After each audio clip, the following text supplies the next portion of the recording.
Hey everybody, it's Kyle from Forest in the Sea here, sitting down with my friend Buck here from Music and Moments Entertainment to...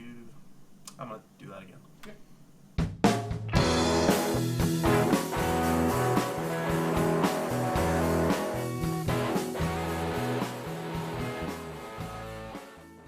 Hey everybody, Kyle from Forest in the Sea here, sitting down with my buddy Buck here from Music and Moments Entertainment to talk a little bit about me and my background as a musician. I'm looking forward to answering his questions and hope you guys learn a thing or two. What first got you into music and when? I'm not 100% sure when. I do know that it was around the time that the movie School of Rock with Jack Black came out. I thought it was pretty cool that this fat, super energetic, super enthusiastic dude who loved classic rock could put together a concert and perform. I was like, I love music. I'm fat and I'm agile. May as well do it. That and getting my first CD player from my mom and a copy of AC/DC Live. That album has stuck with me through the years. I still go back and listen to it now, and I remember like all the notes, all the words, everything. AC/DC, both through that album and I guess by proxy through School of Rock because he talks about AC/DC a lot, but AC/DC is probably like the number one reason why I got into playing guitar in the first place. What was the first instrument I got and who got it for me? My first instrument was a first act guitar. It was very cheap. It was a Christmas gift from my mom and grandma. It was good for what I needed, and I think about 2 years later I got a BC Rich Warlock, which was the most metal thing ever. I wish I still had it. Sadly, the first act, I decided to pull a Jimi Hendrix and smash it in my backyard when I was younger, and the BC Rich I traded to get what I'd say probably my first, not professional, but like good quality guitar. I got an Aria Les Paul from my local music shop. I still have that guitar to this day. What is my warm-up routine? When I'm playing by myself, I usually don't warm up. I'll just start playing where my fingers kind of lead me and then go from there. For gigs, however, I do a couple different things. One, I wash my hands because I can't stand playing guitar with dirty hands. Maybe I'm pathological, I don't know. Some basic finger stretches, like stretching out your hands and fingers, and playing basic scale patterns on guitar just to get my fingers moving and the relationship between right and left hand synced up a little better, and that usually takes me and does what I need it to do, more or less. What are the top 3 skills that I think a musician needs? For one thing, familiarity with multiple styles, just because it enables you to express yourself in a variety of different ways, and you can continue to grow and evolve as a player. Preparedness for shows and gigs and rehearsals. It makes everybody's life easier, and it makes you not look like a jerk, which is always a good thing. And probably the third, I would say, it's not really a skill, but I would say try to have fun with the music that you play. It's a gift that you get to play it and to share it with other people, and and honestly, who wants to watch somebody not have fun doing something? That's just lame. My favorite video game console and game right now.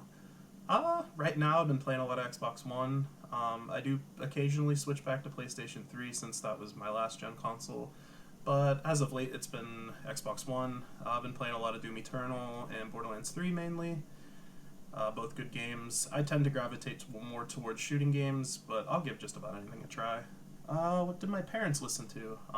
My mom listened to a lot of disco, which has kind of become more present in my life as I've gotten older and learned to appreciate different styles of music. A lot of Billy Joel as well, which is another thing that I've really come to appreciate as I've gotten older. He's a master songwriter and singer and performer. My dad was definitely a lot more on the rock end of things. He listened to a lot of AC/DC and Metallica. Metallica being probably, after AC/DC, probably being one of my biggest influences. James and Kirk have a very signature guitar style, and I've definitely learned a lot of their licks and riffs over the years. Best artist that I have worked with or played with? I can think of 2 people. Number 1 would be Dr. Ted DeSanti. He is a professor at Seton Hill University. He was my academic advisor. He was a trumpet player, but he also played bass and piano. Yes, he was. He was a graduate of Berklee Music College. Probably one of the most musically intimidating people I've ever been around, and he's taught me so much. And I honestly still think about things that he's taught me, and they sink in now. Let's see. My ideal creative space or process. I don't know what it is because I haven't found it yet, but if I had to say, it would probably be a situation similar to, I guess, what a lot of people, what a lot of groups do, where they just kind of go somewhere isolated, just them, their bandmates, and they just 100% focus on the music. I've been listening to a lot of the band recently, and that was kind of their whole MO. It was always like them and the music, and I think that there's a lot of nobility and dedication in doing that, and if I was to make music professionally, that's how I would want to do it too. What is a place that I would like to travel and why? I would really love to go to Ireland.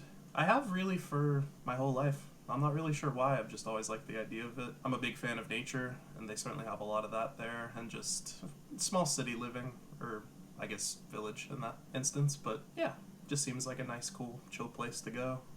Favorite track off of our upcoming album and why? There's a couple songs that I really like. Our drummer, Ben Wingrove, has written a few songs that I really like, but if I had to say my favorite, it would probably be Travel Song, just because I feel like it encapsulates a lot of our other influences that maybe don't come across as explicitly on our music, like jazz and funk and stuff of that nature, where it's basically just a set of chords and then everybody takes turns playing solos, very much like a small jazz combo, and I think that showcases a lot of our talents, both as individual musicians as an ensemble.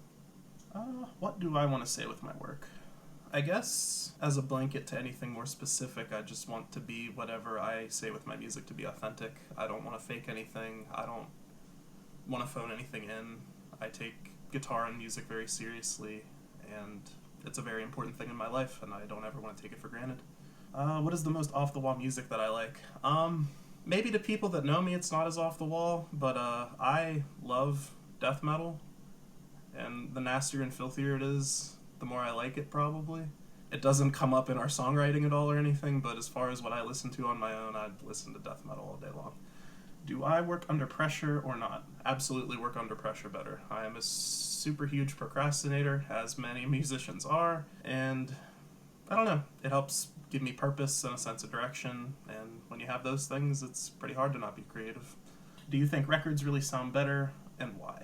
I don't know if they necessarily sound better. I like the experience of listening to a record more than listening to electronic music, just because I feel like it's a well-balanced and, I guess, holistic approach to listening to music, as opposed to just plugging in your headphones to your phone and picking a song. You put on you take the record out, take it out the paper, put it on, put the needle down, you have the gatefold, you can follow along with the lyrics and the liner notes. If you're listening to a long album, you gotta switch the record.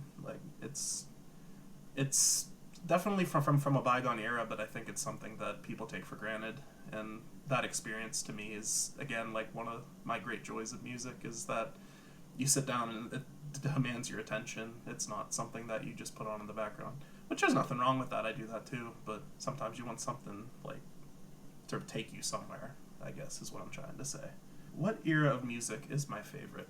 I would have to say mid-60s to, I guess, the end of the 70s, I'd say. I like music of all eras for different reasons, but I'd say that was probably my favorite because that was when people seemed to be the least afraid to take risks and chances with their music, and along with that, the music industry wasn't yet at a point where it was run 100% by suits, and people could actually take risks and be creative and know that they were going to have the support behind them to be able to continue to make those decisions. So, as opposed to where we are now, where it's very, very hard to make a living as a musician, I kind of pine for those days, honestly. Am I critical of myself? Yes, I am. It varies. Just as I guess a little bit about myself, I do have issues with mental health.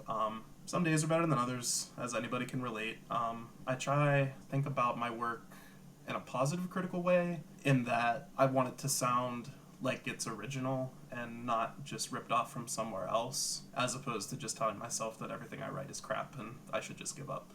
Because I don't have time for that. Nobody does. I try to keep a handle on it. What am I following on Netflix or any other streaming services right now? Me and my girlfriend have been watching the heck out of Community. It just got put on Netflix. It is probably one of my favorite shows that has ever been made.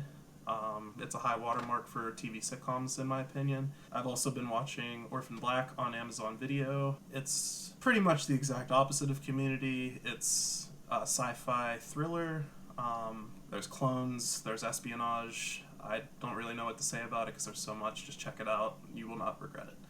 What do I think of singles versus albums? I don't think there's anything wrong with either necessarily, although I do think that it's a more complete musical statement slash package if your singles come from your forthcoming album. Like, especially with how things are today where everything is very much online or releasing videos, or if it's not like a music video for a song, it's bands doing playthroughs for their songs. It's just a good way, I think, to build mystique or excitement for a bigger, like, more complete statement, I think. Granted, there's nothing wrong with just releasing singles, but I'm definitely an albums guy, and I definitely prefer consuming albums to singles.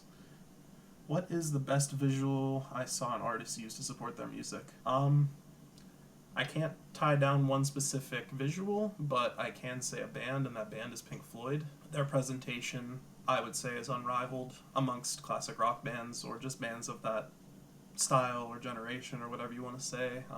Everything that they did had purpose, and it only served to enrich and give more meaning to the music, which I think is ultimately perfectly what you want to do.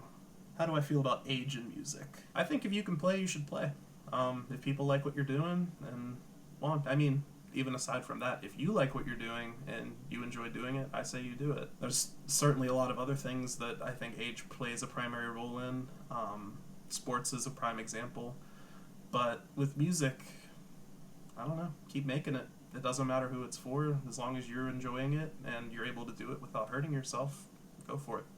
How do I feel about bands being noticeably close in style to a famous band? That is a tough question because in the day and age now where everything is a remake of a reboot of a reshoot, a lot of ideas get recycled, some more cleverly than others. I don't think that a band being inspired by an older band's style is a bad thing, especially if it's motivating you to make the music that you want to make. But if it stops there and you just shamelessly rip off their sound, that's a little bit of an issue.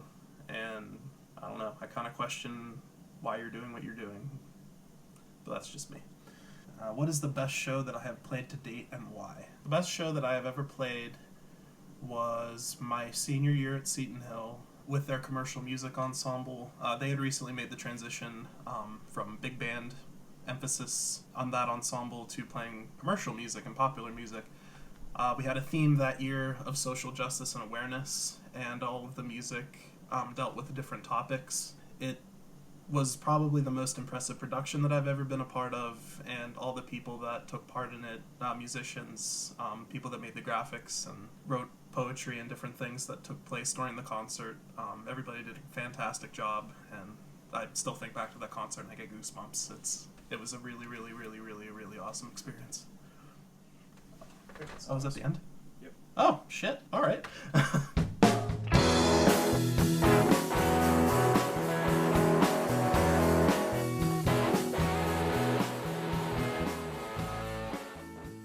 Damn it. What do I think of... Oh, I spilled myself. You should have seen Nick. He did in between every question. Here we go. Next question.